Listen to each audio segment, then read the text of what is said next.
জীবনে কি পেলে আর কি না পেলে কখনো বন্ধুরা সেই সবে হিসাব মেলাতে যেও না। কারণ জীবন বড়ই অদ্ভুত। যখন আমাদের দেয় তখন উজাড় করে দেয়, আর যখন আমরা কিছু পাই না তখন কিন্তু তাতে আমাদেরই দোষ থাকে।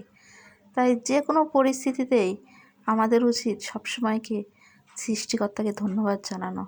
একটা কথা তোমরা ভেবে দেখবে যে আজকে তুমি আমি যেমন আছি, আশেপাশে আরও কত মানুষ আছে, তারা কত কষ্ট করতেছে, তারপরেও কিন্তু কখনো তারা ঈশ্বরকে কখনো দায়ী করে না যে আমার ভাগ্যের জন্য তুমি দায়ী। না, যার যার কর্মফল শেষে নিয়ে আসে, যার যার পরিস্থিতির জন্য শেষে দায়ী। আমাদের উচিত সব সময় তাকে ধন্যবাদ জানানো যে ভগবান তুমি যেমন রাখছো অনেক ভালো রাখছো, তুমি এর থেকে কখনো খারাপ করো না, ভালো করো কিন্তু কখনো খারাপ করো না।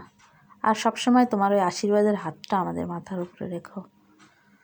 আমার কথাগুলো যদি তোমাদের ভালো লাগে, আমার ভিডিওগুলোও যদি তোমাদের ভালো লাগে, তবে তোমরা লাইক কমেন্ট শেয়ার করে আমার পাশে থেকো বন্ধুরা।